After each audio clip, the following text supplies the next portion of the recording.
Hello दोस्तों, मैं हूं देवांश। बिजनेस न्यूज़ के एक नए एपिसोड में आप सभी का बहुत बहुत स्वागत है। दोस्तों, आज की बिजनेस न्यूज़ स्टार्ट करते हैं। बात करते हैं पहली न्यूज़ की। तो इलॉन मस्क ने बोला है कि वो क्रिप्टो को सपोर्ट करते हैं इन battle with fiat money. Fiat money दोस्तों क्या होती है? जो नॉर्मल करेंसीज हम लोग यूज़ करते हैं, जो हमारी कंट्री में नॉर्मल जो करेंसी यूज़ होती है, नोट्स वगैरह, यूएस में जो करेंसी यूज़ होती है डॉलर्स, तो उसके बैटल में ये जो है वो क्रिप्टो करेंसीज को सपोर्ट करते हैं। तो एक बहुत बड़ी स्टेटमेंट है और उन्होंने मेनली यही कहा है कि इसके बीच में बैटल है और मैं इस जगह पे क्रिप्टो को सपोर्ट करता हूं। और उसके बाद भी इन्होंने डॉज कॉइन से रिलेटेड अभी रिसेंट में फिर ट्वीट किया है। तो डॉज कॉइन को इतना ज़्यादा प्रमोट कर रहे हैं इलॉन मस्क कि क्या ही बताया जाए। पहले बिटकॉइन को प्रमोट करते थे, फिर अभी जो है वो डॉज कॉइन को प्रमोट करने लगे हैं। तो इससे रिलेटेड एक इनके ट्विटर पर इन्होंने एक मीम शेयर किया था, जो कि आप अपनी स्क्रीन पर देख सकते हैं।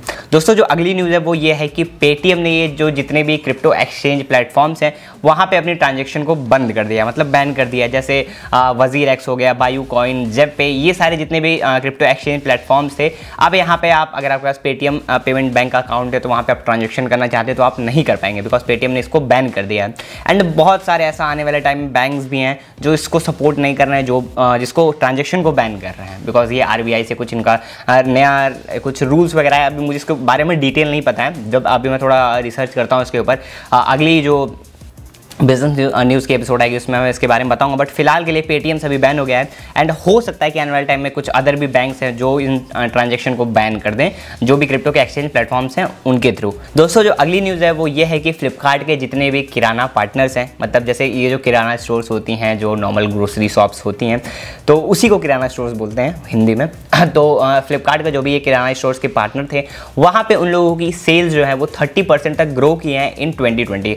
मतलब 2020 में जब लॉकडाउन लगा उसके बाद से लोग घर बैठे सामान मंगाने की ये जो आदत लग गई थी, तो इसी को देखते हुए 30% राइज आया है उनकी इनकम में। मंथली जो इनकम थी तो उसी से देखते हुए एक अप्रॉक्स निकला है कि 30% सबको फ़ायदा मिला है, 30% टोटल जो रेवेन्यू में ग्रोथ मिली है, तो जो एक बहुत अच्छी चीज़ होती है। एंड ये 2020 का डेटा था, अब 2021 में भी इधर लॉकडाउन था, तो अभी फिर ये डेटा नेक्स्ट ईयर जब आएगा तो हो सकता है और ये डेटा बढ़े, बिकॉज ये जो घर बैठे बैठे चीज़ें आ जा रही हैं, लोगों को आदत सी लत सी लग जा रही है, तो उसके बाद ये लोग यही प्रेफर्ड करना, मतलब यूज़ करना प्रेफर कर रहे हैं।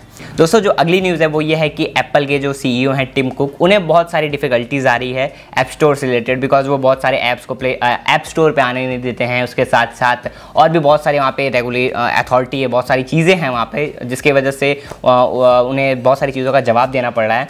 और उसके साथ साथ ये ऐसा बोलते हैं कि आईफोन की यूज़र्स की प्राइवेसी को प्रोटेक्ट करने के लिए हम इन ऐप्स को नहीं आने देते, या फिर जो ऐप्स हैं उनको हटा देते हैं, या लिमिटेड अवेलेबिलिटी रहती है ऐप स्टोर पे। तो ये सारी चीज़ें हैं जिसके वजह से टिम कुक को इस समय दिक्कत हो रही है, उन्हें बहुत सारे उनके क्वेश्चंस का जवाब देना पड़ रहा है एंड बहुत सारी जगह पे वो फंस भी जा रहे हैं। ठीक है दोस्तों, आगे बढ़ते हैं। अगली न्यूज़ ये है कि यहाँ पे सेबी ने 1.05 करोड़ का फाइन लगाया है बुल्स वेंचर के ऊपर, बिकॉज यहाँ पे ये लोग कुछ न्यूज़ निकल के आए थे कि ये लोग इनसाइडर ट्रेडिंग कर रहे हैं। अब इनसाइडर ट्रेडिंग किसको कहते हैं? मेनली अंदर की खबर को, किसी कंपनी की अंदर की खबर को सुन के एंड उसके बाद शेयर्स को बाई करना है या सेल आउट कर देना, इसको इनसाइडर ट्रेडिंग बोलते हैं।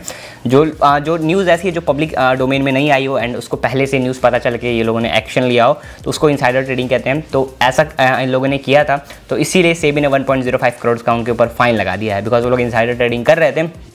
बिकॉज जो इनसाइडर ट्रेडिंग है वो इंडिया में बैन है, आप नहीं कर सकते इनसाइडर ट्रेडिंग। तो दोस्तों, यही चीज़ मुझे अच्छी लगती है इंडियन स्टॉक मार्केट में कि यहाँ पे एक रेगुलेटरी अथॉरिटी है, अगर कुछ भी गलत होता है तो सेबी उसके ऊपर फटाक से एक्शन लेती है। एंड जो लोग बहुत आजकल बहुत क्रिप्टो कर रहे हैं, उनको ये बता दो कि क्रिप्टो की कोई रेगुलेटरी अथॉरिटी नहीं है, वहाँ पर कोई भी कुछ भी कर सकता है, उसके ऊपर कोई एक्शन नहीं आएगा।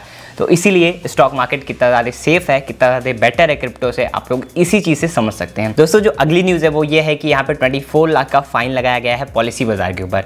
ये फाइन क्यों लगाया गया है? बिकॉज इन लोगों ने मिसलीडिंग मैसेजेस भेजे हैं अपने क्लाइंट्स को, जो इनके रेगुलर कस्टमर्स हैं उनको।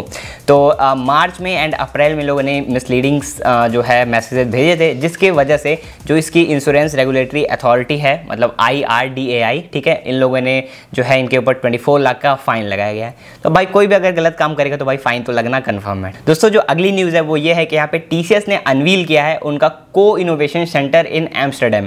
यहाँ पे TCS ने रिसेंटली रिवील किया कि इन लोगों ने एक नया अपना को इनोवेशन सेंटर बनाया है एम्स्टर्डम में। यहाँ पे ये लोग नए नए एंटरप्रेन्योर्स के साथ नई नई टेक्नोलॉजीज़ पे ये लोग वर्क करेंगे, मेनली यूरोपियन मार्केट के लिए, यूरोपियन जो कस्टमर्स हैं उनके लिए। ठीक है, तो मतलब नई नई चीज़ों पर रिसर्च करेंगे, अगर कुछ नई चीज़ निकल के आई तो वो सबके लिए आएगा, बट मेनली उन लोगों के साथ ये लोग मिलकर काम करने वाले हैं। दोस्तों, जो अगली न्यूज़ है वो भी टीसीएस से रिलेटेड ही है। टीसीएस यहाँ पर टोटल 100 कोविड सेंटर्स जो है वो बनाने वाला है across all over India to vaccinate their 5000 employees. TCS में टोटल 5000 एम्प्लॉयज़ हैं, उनको वैक्सीनेट करने के लिए 100 सेंटर्स ऑल ओवर इंडिया बनाए जाएंगे। तो अगेन ये अच्छी न्यूज़ है। जैसे मैंने पहले बोला था, बहुत सारी कंपनी अपने एम्प्लॉयज़ को फ्री में वैक्सीनेट कर रही हैं। तो यहाँ पे टोटल 100 वैक्सीनेशन सेंटर टीसीएस बनाने वाला है अपने एम्प्लॉयज़ के लिए। दोस्तों जो अगली खबर है वो ये है कि यहाँ पे यूएस ने अमेजॉन को फिर से डिफेंड किया है।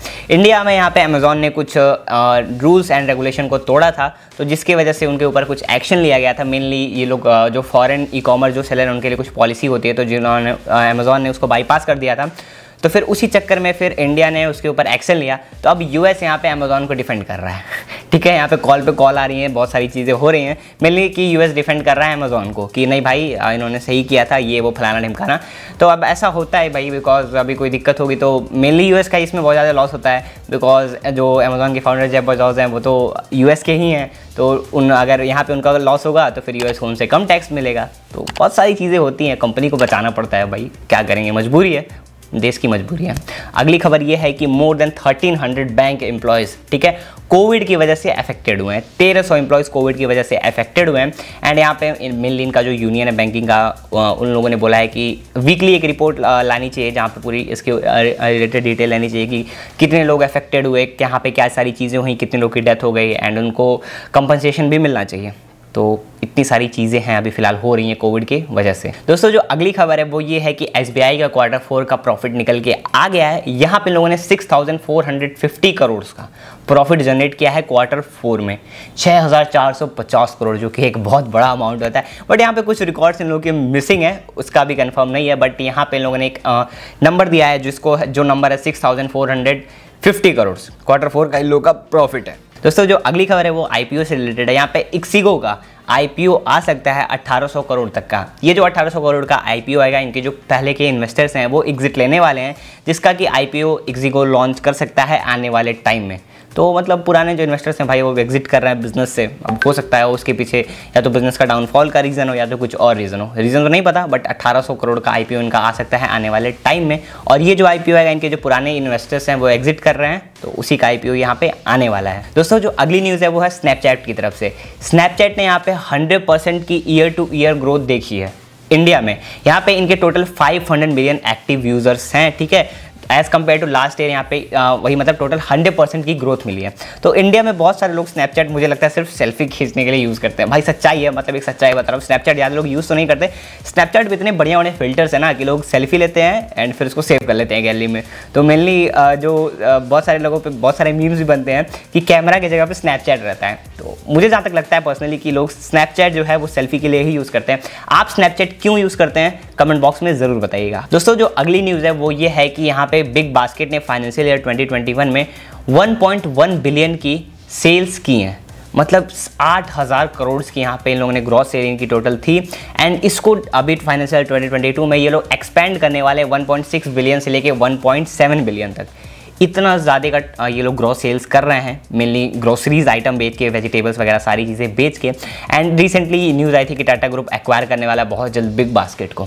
तो इसीलिए टाटा ग्रुप एक्वायर कर रहा है, बिकॉज ये जो बिजनेस है वो बहुत जल्दी, बहुत आने वाले टाइम में बहुत ज़्यादा स्केलेबल है एंड बहुत ज़्यादा प्रॉफिटेबल भी हो सकता है आने वाले टाइम में ये जो बिजनेस है बिग बास्केट का वो। दोस्तों जो नेक्स्ट न्यूज़ है वो है जोमेटो की तरफ से। जैसे कि मैंने आपको पिछले वीडियो में बताया था कि स्विगी ने उनके जो फ्रंट लाइन वर्कर्स हैं, जो डिलीवरी बॉयज़ हैं, उनके लिए वैक्सीनेशन चालू कर दिया है। तो अब यहाँ पे जोमेटो ने भी उनके लिए वैक्सीनेशन चालू कर दिया, जो उनके डिलीवरी बॉयज़ हैं, जो उनके फ्रंट लाइन वर्कर्स हैं।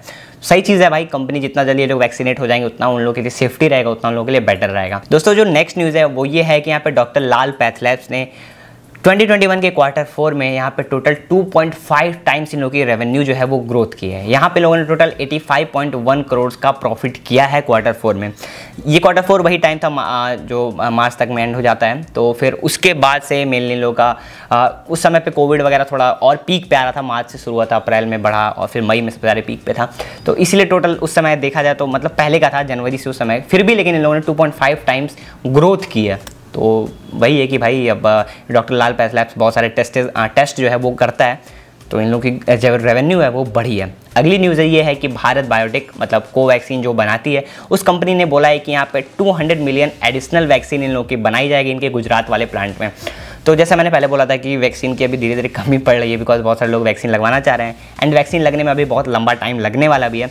लेकिन यहाँ पे भारत बायोटेक ने बोला है कि 200 मिलियन और कोवैक्सीन बनाई जाएंगी इनके गुजरात वाले प्लांट में, ताकि और थोड़ी जो वैक्सीनेशन है वो थोड़ी और स्पीड पकड़ सके और थोड़ा तेज हो सके। तो मुझे उम्मीद है कि ये बिजनेस न्यूज़ का एपिसोड आपको पसंद आया होगा। अगर ये वीडियो पसंद है तो इस वीडियो को लाइक करिएगा, शेयर करिएगा एंड हमारे चैनल को सब्सक्राइब करिएगा। मैं देवांश आपको मिलता हूँ ऐसे किसी वैल्यूएबल कंटेंट में, तब तक के लिए this is Devansh Rai signing of.